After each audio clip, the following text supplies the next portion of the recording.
को नमस्कार। आज हमारे इस YouTube चैनल में पॉलिटी क्लास 12 का सेकंड चैप्टर हिंदी मीडियम में दो ध्रुवीयता का अंत आज हम लोग पढ़ेंगे।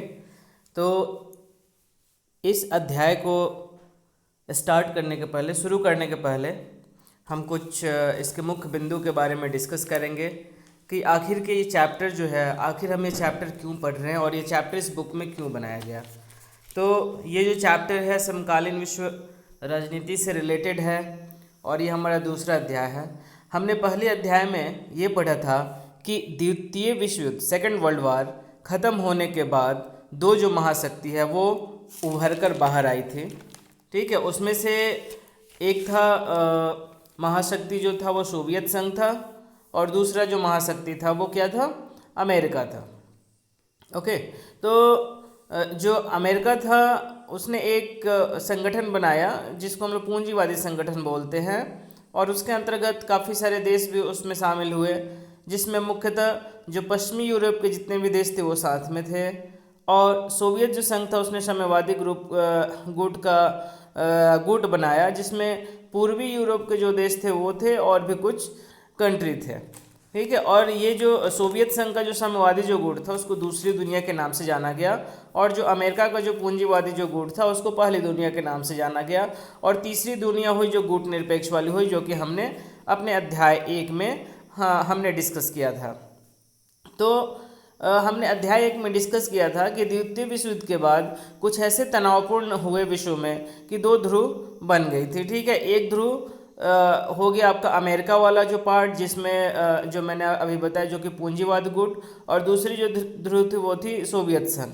अब हम इस अध्याय में देखेंगे कि ये जो दो ध्रुव बने थे उनका अंत कैसे हुआ। ठीक है, तो हम लोग सबसे पहले इसमें देंगे परिचय। ठीक है, और उसके बाद परिचय के बाद हम लोग इसमें सोवियत प्रणाली के बारे में जानेंगे कि सोवियत जो प्रणाली थी वो क्या थी, और उसके बाद इसका विघटन कैसे हुआ वो देखेंगे। प्लस लास्ट में हम लोग इस अध्याय को ख़त्म करते करते शॉक थेरेपी के भी बारे में हम लोग पढ़ेंगे। तो आज हम कोशिश करते हैं कि जितना हो सकता है इसमें आज हम अपने पार्ट 1 में इसको कंप्लीट करेंगे। ठीक है, क्योंकि एक ही पार्ट में कंप्लीट करने से ज़्यादा लंबी वीडियो हो जाएगी, इसलिए मैं छोटा छोटा पार्ट बनाकर वीडियो बनाता हूं ताकि आपको भी पढ़ने में असुविधाएं ना हो। और यदि आपको कोई भी डाउट हो एक टॉपिक के अंदर, दो टॉपिक के अंदर, तो आप मेरे कमेंट में लिखें, कमेंट बॉक्स में आप लिख दें मैसेज। मैं कोशिश करूँगा कि अगले वीडियो में जब मैं स्टार्ट करूँ तो उसमें आपके जो प्रॉब्लम्स है उसको पहले मैं क्लियर कर दूँ, उसके बाद में उसमें मूव करूँ। तो दो ध्रुवीयता का अंत, इसमें हम लोग सबसे पहले परिचय के बारे में देखेंगे कि क्या परिचय है। ठीक है, तो देखिए, शीत युद्ध के सबसे सरगर्म दौर में बर्लिन की दीवार खड़ी की गई थी। ठीक है, बर्लिन की जो दीवार है शीत युद्ध, क्योंकि ये जो बर्लिन की जो दीवार है 1961 में बनी थी। ओके, यानी कि द्वितीय विश्व युद्ध के बाद पहले 10-12 साल तक काफ़ी तनावपूर्ण रहा, क्योंकि 1945 में द्वितीय विश्व युद्ध खत्म हुआ। उसके बाद दो महाशक्ति बनी, अमेरिका और सोवियत संघ आप बोल सकते हो, रूस नहीं, रूस ऐसे वहाँ का हेड था। ठीक है, तो 1961 में इतनी तनाव बढ़ गई कि बर्लिन की दीवार बनी उस कारण। और बर्लिन की दीवार ने क्या किया कि पूर्वी जर्मनी और पश्चिमी जर्मनी को दो पार्टों में विभाजित कर दिया। ठीक है, और जब ये बर्लिन की दीवार जब तोड़ी गई 1989 में, ठीक है, 9 नवंबर 1989 1989, उसके बाद ये जो दोनों जो ध्रुव जो बने थे अमेरिका और रूस, वो उसकी अंतिम हुई। तो परिचय में क्या है कि सबसे सरगर्म दौर में बर्लिन दीवार खड़ी की गई थी और यह दीवार शीत युद्ध का सबसे बड़ा प्रतीक था।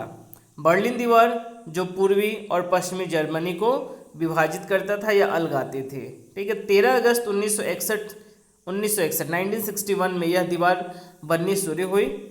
ठीक है, और इसकी जो लंबाई जो थी वो तकरीबन 155 किलोमीटर या 96 माइल थी, से भी ज़्यादा लंबी, और यह दीवार 28 वर्षों तक खड़ी रही और आखिरकार अंत में जनता ने इसे 9 नवंबर 1989 यानी 9 नवंबर 1989 को तोड़ दिया और जर्मनी का एकीकरण हो गया।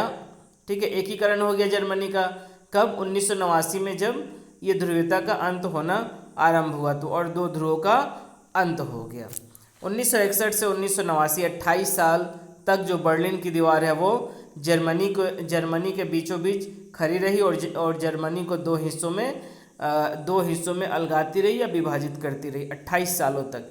यह दोनों जर्मनी के एकीकरण और साम्यवाद खेमे की समाप्ति की शुरुआत थी, क्योंकि वो उसका एक निशानी था कि बर्लिन की दीवार जैसे टूटी, जर्मनी का एकीकरण हो गया और कहीं ना कहीं जो दो ध्रुवीयता था उसका भी अंत होना प्रारंभ हो गया या अंत भी हो गया उसके बाद से। अब देखिए इसमें क्या हुआ कि सोवियत संघ के खेमे में 8 देश थे जो कि पूर्वी यूरोप के थे, और ये सब क्या हुआ कि एक एक करके देश के जनता के प्रदर्शनों के कारण, मतलब जो भी राष्ट्रपति थे देश के या जो भी हेड थे, तो वहाँ पे ये बर्लिन की दीवार के टूटने के बाद उनमें बाकी भी देश की जनता में आक्रोश काफ़ी आ गई और उनका भी जो प्रदर्शन था वो काफ़ी हद तक बढ़ते गया, जिसके कारण सभी देश, जो भी 8 देश थे यूरोप वाले, वो अपने आप को साम्यवादी शासन को बदल डाला, मतलब कि वो सोवियत संघ से बाहर होते गए। ठीक है, और लास्ट में ऐसा हुआ कि सोवियत संघ का विघटन हो गया। तो ये है हमारा परिचय इस अध्याय का। ठीक है, ओके। परिचय के बाद हम लोग चलते हैं। हाँ, ये आप फोटो इसमें देख सकते हैं। देखिए ये जो फर्स्ट वाला जो फोटो है इसमें ये बर्लिन की दीवार है, लोग होल कर रहे हैं, पहले छोटे छोटे में काफ़ी लोग मिले हुए हैं, और फाइनली यहाँ पे देखिए, यहाँ पे एक साइड ये आप देख रहे होंगे, यहाँ पे जो वॉल जो है, यहाँ के बाद वॉल जो है यहाँ पे तोड़ दिया गया है और सभी लोग आपस में मिल रहे हैं, घूम रहे हैं और जा रहे हैं। जर्मनी का एकीकरण हो गया। ये देखिए ये वॉल है बिल्कुल। यहाँ पे देखिए जो रोड जो जा रही है, आई थिंक रेलवे ट्रैक है।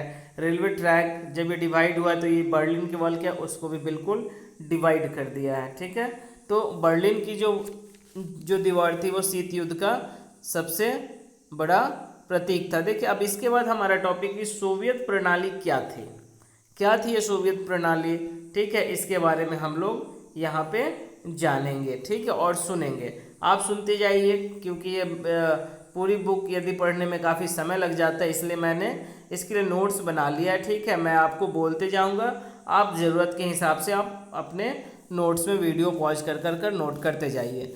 तो सबसे पहले हम ये देखेंगे कि जो समाजवादी सोवियत जो गणराज्य था यूएसएसआर, ये क्यों आया अस्तित्व में। ठीक है, तो रूस में 1917 की समाजवादी क्रांति के बाद समाजवादी सोवियत गणराज्य, जिसको हम यूएसएसआर कहते हैं, वो अस्तित्व में आया। अब ये क्वेश्चन आता है कि आखिर के समाजवादी जो क्रांति है ये क्यों हुआ। ठीक है, इसका रीज़न क्या था। तो एक्चुअली में जो समाजवादी जो क्रांति थी, जो 1917 में जो अस्तित्व में आया, ये पूंजीवादी क्रांति व्यवस्था के विरोध में हुई थी। ठीक है, तो समाजवादी क्रांति, पूंजीवादी क्रांति, और इसी कारण जो द्वितीय विश्व युद्ध के बाद ये दोनों, एक हो गया साम्यवादी गुट और एक हो गया पूंजीवादी गुट, क्योंकि जो साम्यवादी जो था वो क्या था, सोवियत संघ का था, यानी कि समाजवादी क्रांति कहीं जैसा था, तो ये पूंजीवादी की व्यवस्था के विरुद्ध में हुई थी। ठीक है, अब क्वेश्चन ये उठता है कि तो समाजवादी जो क्रांति था उसका मुख्य उद्देश्य क्या था। तो समाजवादी क्रांति का मुख्य उद्देश्य ये था कि निजी संपत्ति की संस्था को समाप्त करना। ठीक है, या मतलब कि कोई भी जो इंसान है वो मतलब निजी संपत्ति, मतलब इंडिविजुअल जो होता है, जो संपत्ति है, वो अब ऐसा नहीं है कि वो वैसी संस्था बन जाए जो कि इकोनॉमिक को मीन्स अपने वो निजी संपत्ति बना ले कि इस पे मेरा अधिकार है, ऐसा कुछ नहीं। यदि देश का है तो उस पर सबका अधिकार जो है वो बराबर है, और समाज को समानता के सिद्धांत पर सचेत रूप से रचने की सबसे बड़ी कोशिश थी। तो समाजवादी क्रांति का जो मतलब है वो कहीं ना कहीं समानता से मिलता जुलता है। सोवियत राजनीतिक प्रणाली की धुरी कम्युनिस्ट पार्टी थी तथा इसमें किसी अन्य राजनीतिक दल या विपक्ष के लिए जगह नहीं थी। तो देखिए एक चीज़ पे ध्यान दीजिए कि जो सोवियत जो प्रणाली थी, इसमें जो मेन जो इनका जो धुरी था वो कम्युनिस्ट पार्टी थी, और इस पे कोई भी अपोनेंट यानी कोई भी विपक्षी का स्थान नहीं था।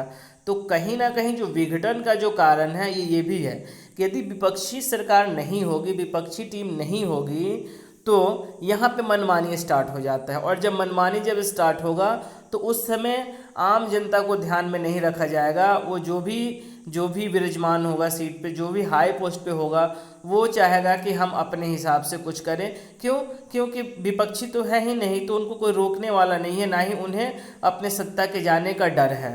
तो ये जो कम्युनिस्ट पार्टी थी और विपक्षी और या किसी अन्य राजनीतिक दल का नहीं होना कहीं ना कहीं सोवियत संघ के विघटन का भी कारण था। अर्थव्यवस्था योजनाबद्ध और राज्य के नियंत्रण में थी। दूसरे विश्व युद्ध के बाद पूर्वी यूरोप के देश सोवियत संघ के अंकुश में आ गया। अब देखिए, दूसरे विश्व युद्ध, जैसा कि मैंने आपको बता ही दिया था कि दूसरे विश्व युद्ध के बाद दो महाशक्ति बनकर उभरे, अमेरिका और सोवियत संघ। तो लेकिन सोवियत संघ के अंडर में काफ़ी सारे जो यूरोपियन जो कंट्री थे, जो कि पूर्वी पार्ट में थे, वो सोवियत संघ के अंकुश में आ गए। अब ये क्वेश्चन उठता है कि वो अंकुश में क्यों आ गए, रीज़न क्या था? तो रीज़न उनका ये था कि जो पूर्वी जो देश थे, वो काफ़ी सारे देश यूरोप के, वो फांसीवाद के चंगुल में थे। ठीक है, तो फांसीवादी चंगुल से सोवियत संघ ने उन्हें छुड़ाया था। तो अब जब छुड़ाया तो डेफिनेटली है कि हमने तुम्हें आज़ाद करवाया है, तो अब तुम हमारे हिसाब से चलो, हमारी जो प्रणाली है तुम उसको फॉलो करो। तो इसके कारण सोवियत संघ ने क्या किया कि जितने भी देश पूर्वी यूरोप के थे, जिनको फांसीवादी चंगुल से छुड़ाया था, ठीक है, उन्हें समाजवादी प्रणाली के तर्ज पर ढाला गया और इन्हें ही समाजवादी खेमे के देश या दूसरी दुनिया कहा जाता है। तो दूसरी दुनिया का मतलब रूस और जो पूर्वी यूरोप के जो देश थे उनको दूसरी दुनिया भी कहा जाता है। और इस खेमे का नेता जो था वो समाजवादी सोवियत गणराज्य था। तो हम लोग इसमें थोड़ी बहुत फांसीवादी के भी बारे में डिस्कस कर लेते हैं कि जो फांसीवादी हम लोग चैप्टर में पढ़ेंगे आगे, जब फांसीवादी आएगा तो फांसीवादी के बारे में, ठीक है, आप इसके बारे में इतिहास में भी आप पढ़ोगे। तो फांसीवादी जो है ये मार्च 1919 में प्रारंभ हुआ था। ठीक है, और इटली में बेनितो मुसोलिन द्वारा संगठित राजनीतिक आंदोलन था। यह आंदोलन समाजवादी या साम्यवादी के विरोध में नहीं था। ये जो था मतलब ऐसा नहीं था कि सोवियत संघ ने जो पूर्वी यूरोप के देशों को ये फांसीवादी चंगुल से छुड़ाया का मतलब कि ये जैसे कि समाजवादी जो था पूंजीवादी के विरोध में था। तो ऐसा कुछ नहीं था कि ये जो फांसीवादी जो था, फांसीवादी ये समाजवादी या साम्यवादी के विरोध में था। ये जो आंदोलन था ये जो था आपका उदारतावाद के विरुद्ध था। लेकिन अब ये क्वेश्चन उठता है कि जब ये साम्यवाद या जब ये समाजवादी के विरोध में नहीं था तो फिर रूस को क्या प्रॉब्लम हुई, या जो इसमें जो कंट्री थे जो इस आंदोलन में जो कंट्री जो थे उन्हें क्या दिक्कत हुआ कि उन्हें लगने लगा कि हम इस चंगुल में फंस गए और हमें यहाँ से कोई आकर निकाले, जो कि सोवियत संघ मसीहा बनकर आया और उन देशों को निकाला। तो रीज़न ये था कि जो फांसीवादी था, शुरू में तो ये आंदोलन आपका उदारतावाद के विरुद्ध था, लेकिन धीरे धीरे क्या हो गया कि ये जो है ये तानाशाही टाइप का हो गया आंदोलन। और इसी कारण जो यहाँ पे कमज़ोर देश थे, जो यहाँ पे शक्तिशाली देश थे, उनका आधिपत्य उनका राज होते जा रहा था और जो कमज़ोर देश थे उन पे दबाव बनाया जा रहा था। और यही कारण था कि जो पूर्वी यूरोप के जो कुछ देश थे वो फांसीवादी से बाहर जाना चाहते थे, जिनका साथ सोवियत संघ ने दिया था। और उसके बाद उन सारे देश को सोवियत संघ ने समाजवादी प्रणाली के तर्ज पर ढाला, और जिसको हम लोग समाजवादी खेमे के देश या दूसरी दुनिया कहा जाता है। फांसीवादी के बारे में हम लोग बाद में पढ़ेंगे, हिस्ट्री में पढ़ेंगे। ठीक है, फिलहाल बस यहाँ पे थोड़े बहुत मुझे आपको जानकारी देना था, जो कि मैंने आपको जानकारी दे दिया। तो दूसरी विश्व युद्ध के बाद सोवियत संघ महाशक्ति के रूप में उभरा। यदि हम लोग अमेरिका को छोड़ दें तो सोवियत संघ की अर्थव्यवस्था शेष विश्व की तुलना में कहीं ज़्यादा विकसित थी। अब होता है कि इसकी अर्थव्यवस्था इतनी ज़्यादा विकसित कैसे थी, तो रीज़न ये था कि सोवियत संघ का जो घरेलू उपभोक्ता उद्योग बहुत उन्नत था। ठीक है, ये माना जाता है कि उस समय सोवियत संघ एक छोटी सी पीन से लेकर कार तक की सभी चीज़ों का उत्पादन होता था वहाँ पे, और बड़ी पैमाने पर उसका प्रोडक्शन होता था। हाँ, ये माना जाता है कि सोवियत संघ द्वारा उपभोक्ता उद्योग में बनाने वाली जो वस्तुएं होती थी गुणवत्ता के लिहाजे से पश्चिमी देशों के स्तर की नहीं थी, लेकिन सोवियत संघ की सरकार ने अपने सभी नागरिकों के लिए एक न्यूनतम जीवन स्तर सुनिश्चित कर दिया था।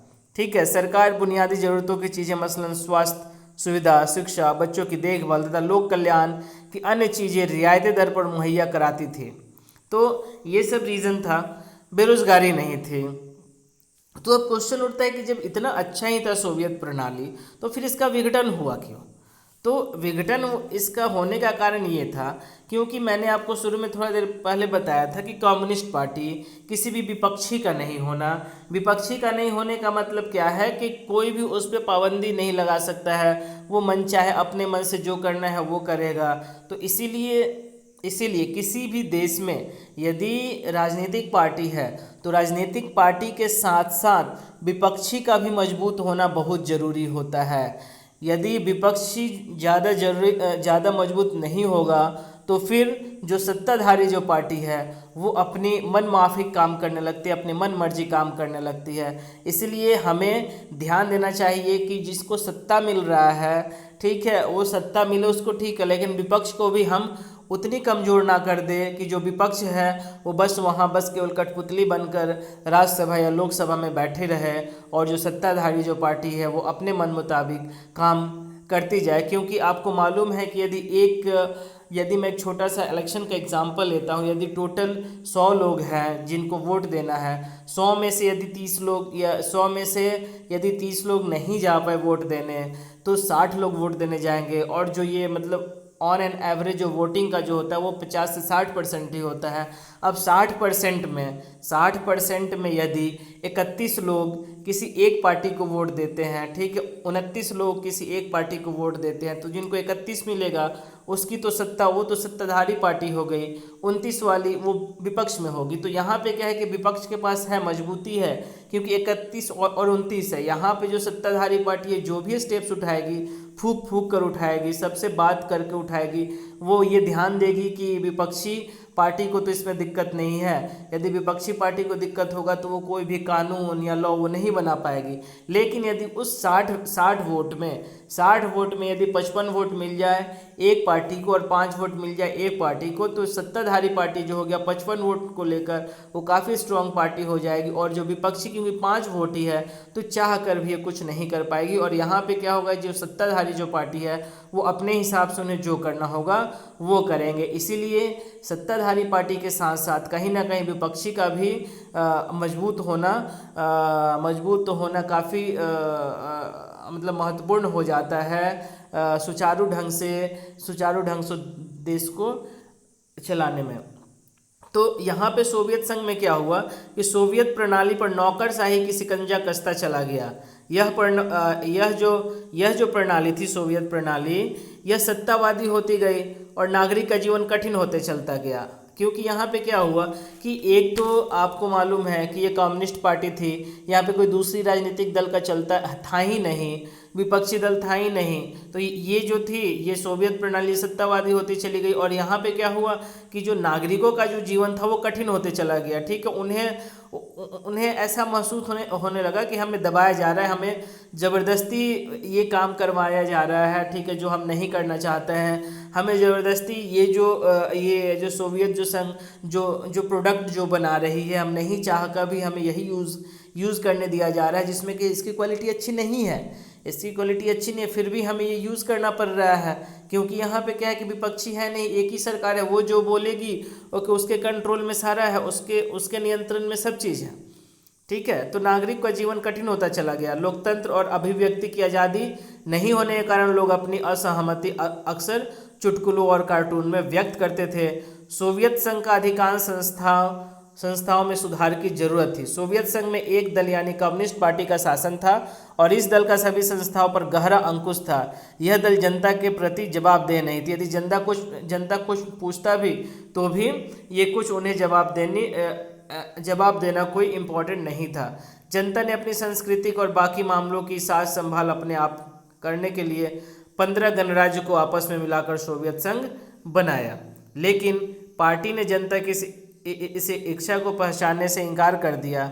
हालांकि सोवियत संघ के नक्शे में रूस संघ के 15 गणराज्य में से एक था। अब देखिए यहाँ पे, क्योंकि लगभग लगभग 15 गणराज्य थे, ठीक है, 15 गणराज्य मिलकर सोवियत संघ या सोवियत प्रणाली बनी थी। लेकिन अब इसमें क्या है कि सबसे बात करनी चाहिए थी कि क्या सबकी डिमांड है, ठीक है, हमारे देश की जो जनता है ओके उन्हें क्या चाहिए। लेकिन यहाँ पे क्या था कि सभी देशों पर रूस का जो था वो काफ़ी वर्चस्व था, और वो सभी देशों के मामलों में, मतलब हर मामलों में वो मतलब प्रभुत्व था, वो अपना अधिकार जमाना चाहता था। अन्य क्षेत्रों की जनता अक्सर उपेक्षित और दमित महसूस करती थी।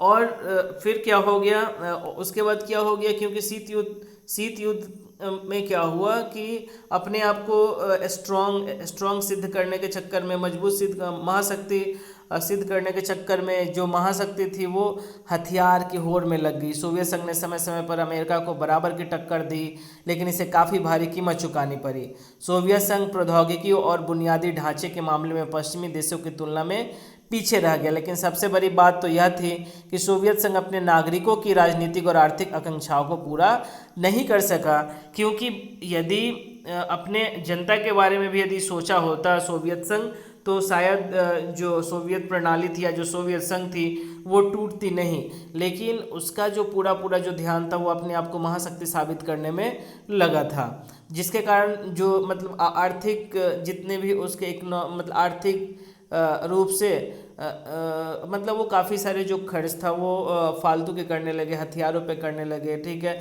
अपने देशों पे नहीं, अपने देश की जनता पे ना करके वो दूसरे देश की जनता पे करने लगे, ताकि वो जो देश जो है वो हमारे साम्यवादी को फॉलो करे, वो पूंजीवादी में जाकर ना मिल जाए।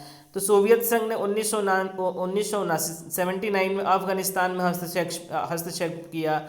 इससे सोवियत संघ की व्यवस्था और कमज़ोर हुई। हालांकि सोवियत संघ में लोगों का पारिश्रमिक लगातार बढ़ा, लेकिन उत्पादकता और प्रौद्योगिकी के मामले में वह पश्चिमी देश से बहुत पीछे छूट गया। ओके, इससे हर तरह के उपभोक्ता वस्तु की कमी हो गई। खाद्यान्न का आयात साल दर साल बढ़ता गया।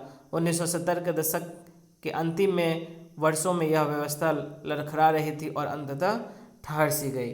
तो ये हो गया हमारा ये कि जो सोवियत जो प्रणाली थी वो क्या थी, ठीक है ना, ये काफ़ी अच्छी थी प्रणाली शुरू में, लेकिन इसमें क्या हुआ कि सत्तावादी के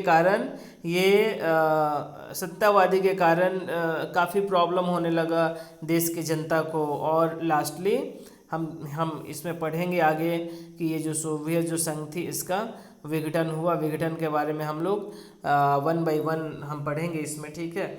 इसके बाद हम थोड़ा सा ये जो सोवियत संघ के जो नेता इनके बारे में पढ़ लेते हैं।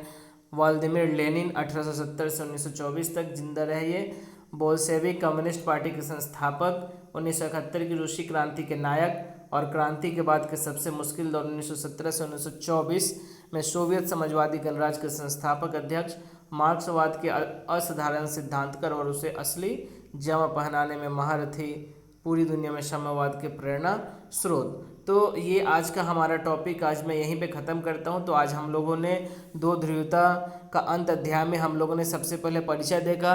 परिचय में हमने ये देखा कि बर्लिन की दीवार की एज क्या रही। तो बर्लिन की दीवार की एज यदि कोई पूछता है तो 28 साल, ठीक है। शुरुआत कब हुई थी इसका बनना, तो इसका जो बनना जो शुरुआत हुआ था वो 1961 में हुई थी, 13 अगस्त 1961 से। और जनता ने इसे तोड़ दिया कब, 9 नवंबर 1989 यानी कि 1989 में। और इसके बाद हम लोगों ने ये भी देखा कि सोवियत प्रणाली क्या थी। और मैंने आपको ये भी समझाया कि इतनी अच्छी सोवियत प्रणाली होने के बावजूद भी काफ़ी अच्छी थी, ठीक है, क्योंकि ये समाजवाद के लिए के क्रांति की थी और यहाँ पे ताकि समानता रहे। लेकिन यहाँ पे सत्तावादी होने के कारण नागरिकों का जीवन जो है वो कठिन होते चला गया। और एक समय ऐसा आया कि ये जो सोवियत जो प्रणाली थी वो ठहर सी गई, ठीक है। तो हम लोग, और ये भी था कि सोवियत प्रणाली में कोई बेरोजगार भी नहीं था। तो बेरोजगारी नहीं थी तो काफ़ी अच्छी थी, लेकिन सत्तावादी। इसीलिए जब सत्ताधारी सरकार है, सत्ताधारी है कोई, तो उसके विपक्ष में भी कोई ना कोई होना चाहिए जो कि उस पर समय समय पर अंकुश लगाते रहे, ठीक है। तो हम लोग नेक्स्ट लेक्चर में हम आगे इसमें डिस्कस करेंगे। तब तक यदि आपको कोई इसमें डाउट है तो आप मुझे कमेंट कीजिए। धन्यवाद, शुभ दिन, thank you so much, bye bye.